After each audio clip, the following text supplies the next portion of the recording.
මුකුණු ඇන්න කියන්නේ හරිම ගුණ කෑමක්. මුකුණු ඇන්න කෑවහම ලස්සන වෙනවා, කොණ්ඩ වැවෙනවා, ඇස් පෙනීමත් හොඳට වැඩි වෙනවා.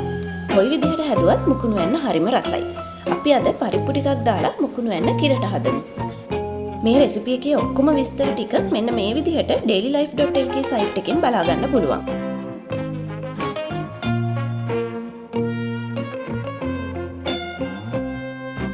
ඉස්සෙල්ලාම මුකුණු ඇන්න ටික සුද්ධ කරලා හොඳට සෝදලා අරගෙන පොඩියට කපා ගන්න.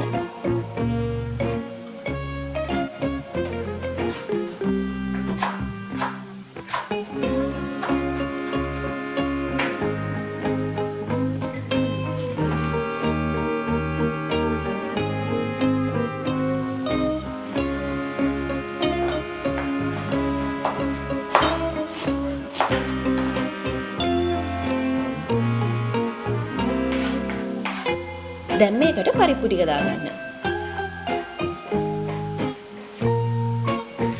ඊළඟට රම්පේ, උම්බලකඩ, රතු ලූණු, සුදු ලූණු, අමු මිරිස් හා කරපිංච ටික දාගන්න.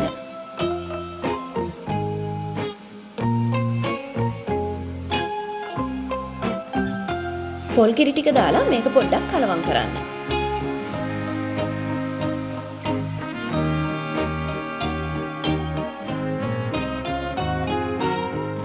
ඊළඟට මිරිස් කුඩු 3-5 ලුණු උළුහල් කහ කුඩු ටික දාලා හොඳට කලවම් කරන්න.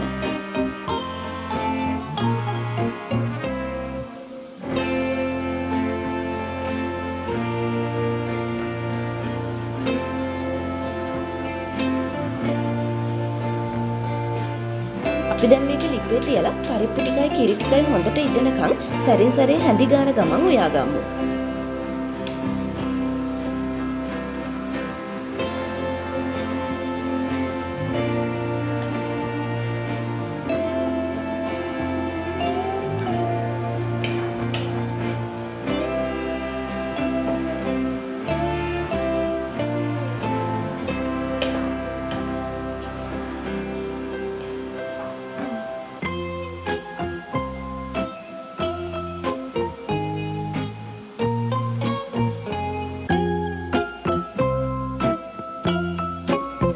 ආයෙත් දවසක ඉක්මනින්ම හම්බෙමු. මගේ channel එක subscribe කරලා bell icon එකත් press කරන්න.